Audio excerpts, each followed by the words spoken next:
इसकी अहमियत क्या है, इन जमीनों को ये बुजुर्गों ने क्यों वक्फ किया है, इन जमीनों को वक्फ करने की वजह क्या है, ये आपकी नस्लों को काम आएगी।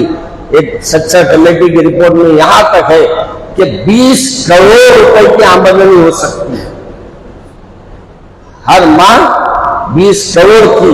लेकिन ये वक्फ बोर्ड के अंदर के रहने वालों ने एक एक जमीन को अंदर का अंदर गैब करने का सिलसिला जो जारी किया है और अंदर का अंदर जो लीज पर देते जा रहे हैं, आज उसकी आमदनी शून्य के बराबर हो करेगी। आज इमाम मौजूद को तनख्वाह गवर्नमेंट से लेकर देने की क्या जरूरत पड़ी थी, वो क्या भाड़ मारेगी? क्या वक्फ बोर्ड नहीं दे सकती? नहीं दे सकती तो वक्फ बोर्ड में वो कौन पैदा करो और पाबंद करो इन इंस्पेक्टरों को कि तुम जो अपने अंदर अमल कर रहे हैं वो दुरुस्त करो। इंशाअल्लाह हमारे को हुकूमत की भीख से हमारे इमाम मौजूद की तनख्वाह नहीं होगा। हमारी जायदाद है, हम उससे तनख्वाह दें। मेरे अजीज दोस्तों, वनऊज़ु बिल्लाहि मिन शुरूरि अनफुसिना व मिन सय्यिआति अमालिना, मन यहदिहिल्लाहु फला मुज़िल्ल लहु व मन युज़लिल फला हादिय लहु, व नशहदु अन ला इलाहा इल्लल्लाह वहदहु ला शरीका लहु व नशहदु अन्न मुहम्मदन अब्दुहु व रसूलुहु। अम्मा बाद, अऊज़ु बिल्लाहि मिनश शैतानिर रजीम, बिस्मिल्लाहिर रहमानिर रहीम।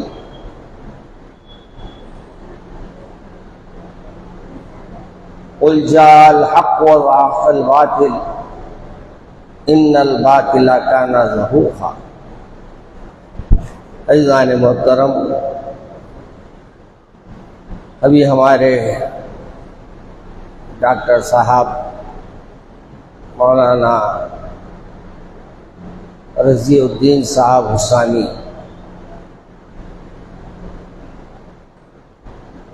कुछ बातें ऐसी बयान किया कि आज हक़ को कहने के लिए डरते हैं। आज लोगों की आदत ये हो गई है कि वो अपनी तारीफ सुनना चाहते हैं, अगर उनके कोई ऐब बता दें तो अपने से बाहर हो जाते हैं और जज्बाती हो जाते हैं। ये नहीं सोचते कि भाई मुखर्रिर ने हमारे को झिंझोड़ा है, अब हमको रुजू इल्लल्लाह होना है, अल्लाह के रसूल की इताअत करना है, अल्लाह के रसूल की फर्माबरदारी करना है। बल्कि हम लोग आजकल ये समझते हैं कि मुखर्रिर साहब ऐसी गुफ्तगू करे जो सामईन के लिए तारीफों के पुल बांध दिए जाए। मेरे बुजुर्गों, ये याद रखो कि हक बात जरी कड़वी होती है, मगर कहीं ना कहीं आपके दिल को छू जाती है। और हक बात कहने से बात ये होती है कि मुखर्रिर के बात करने में वजन पैदा होता है। आज बहुत से लोग ये समझते हैं कि मौलाना को इन उन्वानात पे बोलने की क्या जरूरत है। आज हर उन्वान पे गुफ्तगू करने की जरूरत है। कोई उन्वान ऐसा नहीं है कि आप ये समझ ले कि ये उन्वान पे मौलाना को बोलना नहीं चाहिए।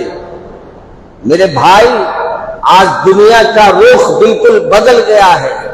मगरिबी तहजीब आहिस्ता आहिस्ता हमारे हिंदुस्तान में दाखिल हो गई है और हमारी हुकूमतें आहिस्ता आहिस्ता मुसलमानों के दीन को बदनाम करने की, शरीयत को बदनाम करने की साजिशें रच रही है। ऐसे मौके पर अगर हक बयान ना किया जाए तो मैं ये समझता हूं कि ऐसे मुखर्रिर को, ऐसे वाइस को तकरीर करना ही नहीं चाहिए। क्यों? इसलिए कि मौजूदा हालात आपको अवाम को आगाह करने के लिए और बताना है, अगर तुम शरीयत पे आज अमल नहीं करेंगे तो याद रखो तुम्हारी नस्लों के लिए ये दीन पे चलना बड़ा मुश्किल हो जाएगा। ये दीन जो मेरे रसूल ने बड़ी मुसीबत से लाया है, मेहनत की है, पत्थर खाए हैं, पेट पे पत्थर बांधे हैं, और मेरे रसूल के सहाबा रोज अजियत में उनको डाला जाता था, मगर कमाल की बात यह है कि उस अजियत के वक्त भी वो एक ही बात कहते थे, ला इलाहा इल्लल्लाह मुहम्मद रसूलुल्लाह। आज हम लोग सल्लल्लाहु अलैहि वसल्लम भी बोलने के आवाज से झिझकेंगे, बोला ना अब तकरीब में 4 वक्त नाम लिए तो हम 4 वक्त सल्लल्लाहु अलैहि वसल्लम बोलना, क्या जबान झड़ जाती बने बोले तो? जबान अल्लाह दिया है, दोस्तों से गब्बाजी कर रहे हैं तो 10 वक्त 100 वक्त वो अल्फाज अदा करते जो शरअन जायज नहीं है। अब कल एक साहब ने कहा कि मौलाना इनकी, मौलाना क्या हुआ?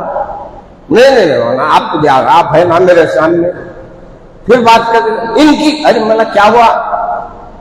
अब उन्हें इनकी बोल रहे तो मैं समझ रहा हूँ इनकी अब क्या क्या बोलने वाले थे कि क्या नहीं। हमारे पास तो गाड़ियां बिल्कुल आसार हो गई, बच्चे हमारे गाड़ियां दिए तो हम शाबाशी दे, क्या मेरा बेटा अब बच्चा मेरा देखो क्या कामयाब हो गया, अम्मा की गाली दे रहा है, मामू को गाली दे रहा है।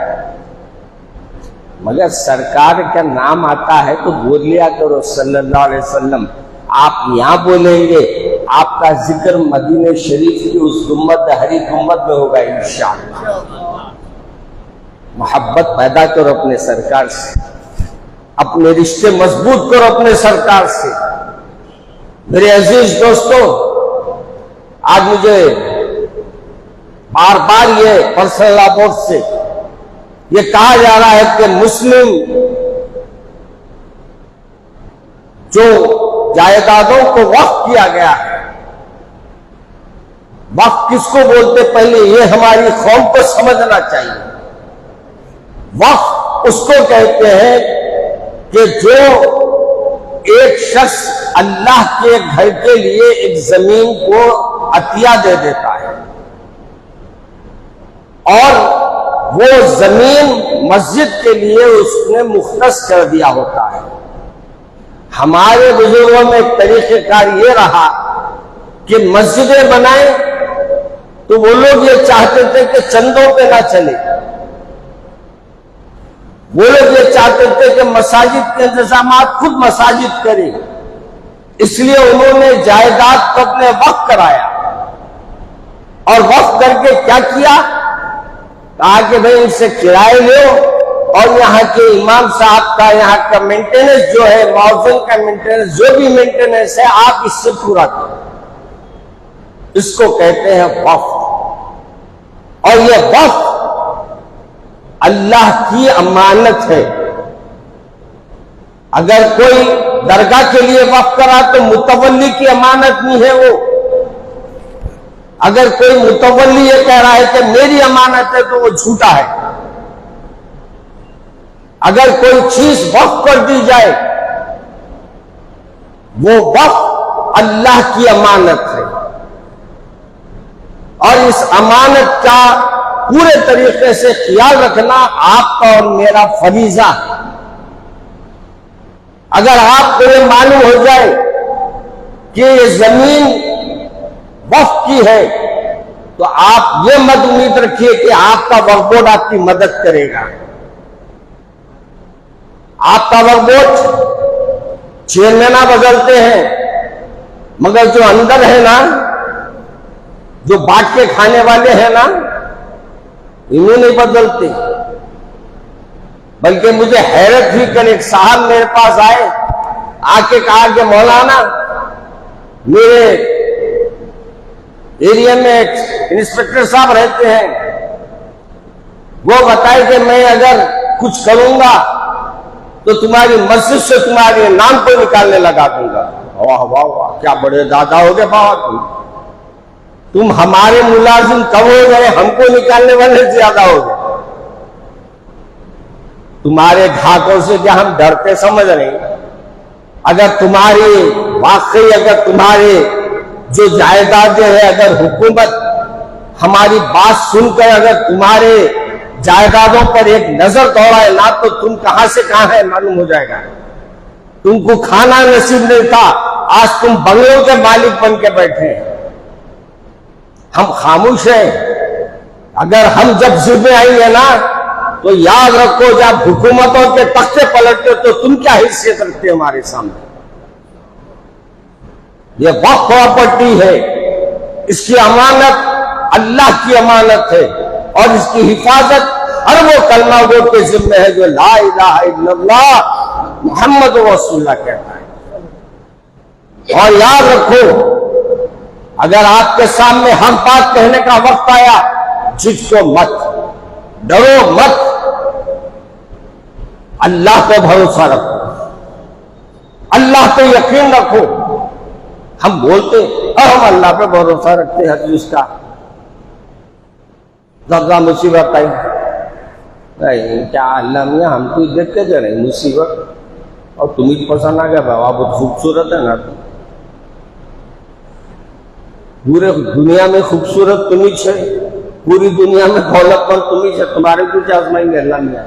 नहीं, अल्लाह तुमको आजमाता इस बात से कि तुम्हारा ईमान कितना मजबूत है। तुम्हारे ईमान का इम्तिहान लेता है अल्लाह। ये देखता है कि मेरा बंदा मेरी मुसीबतों पे कितना सब्र कर सकता है। हमारे पैगंबरों को भी मुसीबत आई, आफतें आजमाइशें उनको भी आई। नूह अलैहिस्सलाम की जिंदगी उठा के देखिए, मुसीबतें मुसीबतें। अगर हम मूसा अलैहिस्सलाम की जिंदगी देखते हैं, शुरू के दिनों में आपके ऊपर मुसीबतें भी मुसीबतें। मेरे रसूल सल्लल्लाहु अलैहि वसल्लम, वो तो मेरे रसूल सल्लल्लाहु अलैहि वसल्लम अल्लाह के हबीब है। हबीब सबसे बड़ा मुकाम है। खलील दोस्त है, हबीब दिल से मानने वाला होता है, दिल से दिल का ताल्लुक होता है। मगर मेरे रसूल पे भी आजमाइशें आई और आप देख रहे नहीं कि रसूल के नवासे को लोगों ने करबला में बुलाकर कैसे दगा दिया। और आज तक वो लैनिज वो है, वो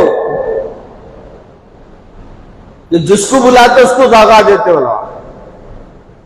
अब बोले तो बोलते मौलाना हमारे पे रिमार्क करें, मैं किसी पे रिमार्क नहीं कर रहा हूं।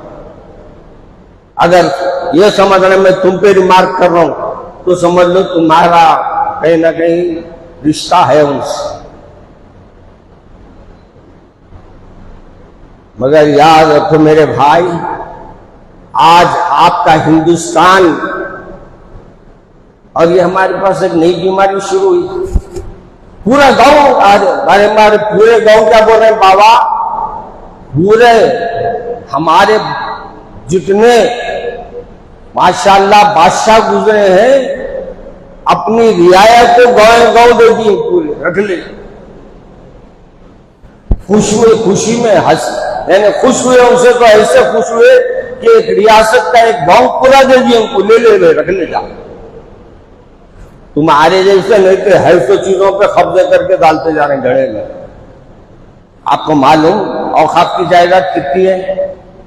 सबसे पहले पूरे हिंदुस्तान में फौज की जायदाद है,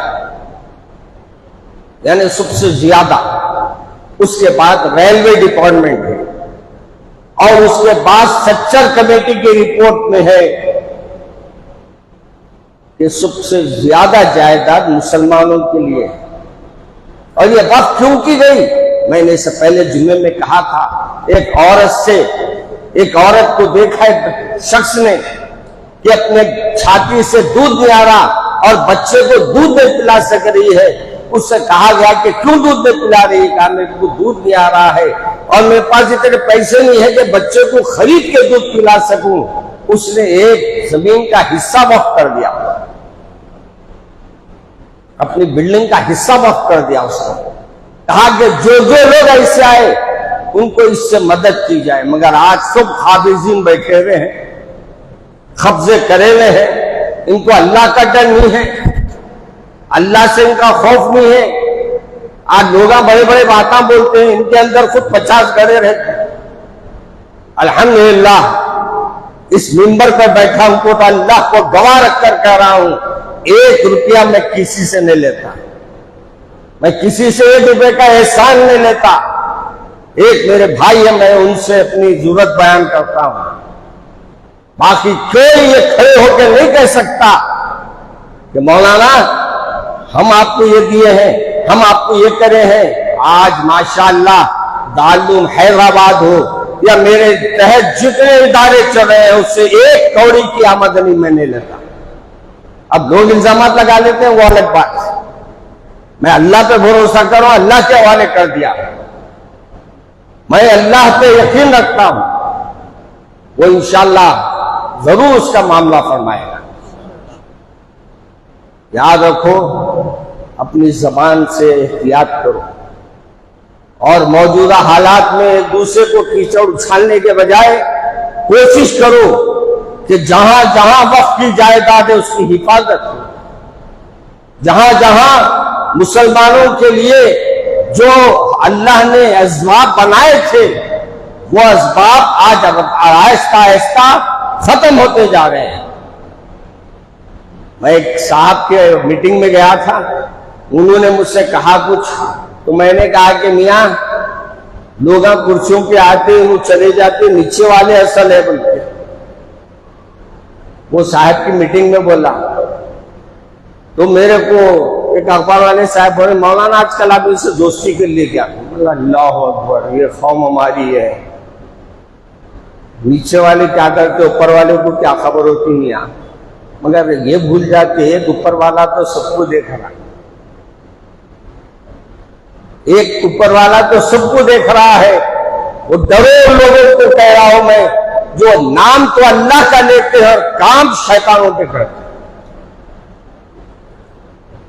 आज पर्सनल बोर्ड से मुझे खास तौर पर हर एक को लेटर भेज रहे हैं। मैं भी एक कमेटी का जिम्मेदार हूं, तो मेरे भी टेलीग्राम पर एक लेटर आया कि आप भी अपने तौर पे जुमे के दिन लोगों को इस बात से आगाह कीजिए कि इसकी अहमियत क्या है, इन जमीनों को ये बुजुर्गों ने क्यों वक्फ किया है, इन जमीनों को वक्फ करने की वजह क्या है, ये आपकी नस्लों को काम आएगी। एक सच्चा कमेटी की रिपोर्ट में यहां तक है कि 20 करोड़ रुपए की आमदनी हो सकती है हर माह, 20 करोड़ की। लेकिन ये वक्फ बोर्ड के अंदर के रहने वालों ने एक एक जमीन को अंदर का अंदर गैब करने का सिलसिला जो जारी किया है और अंदर का अंदर जो लीज पर देते जा रहे हैं, आज उसकी आमदनी शून्य के बराबर होकर रहेगी। आज इमाम मौजन को तनख्वाह गवर्नमेंट से लेकर देने की क्या जरूरत पड़ी? तुमको क्या धाड़ मारेगी? क्या वक्फ बोर्ड नहीं दे सकती? नहीं दे सकती तो वक्फ बोर्ड में वो कौन पैदा करो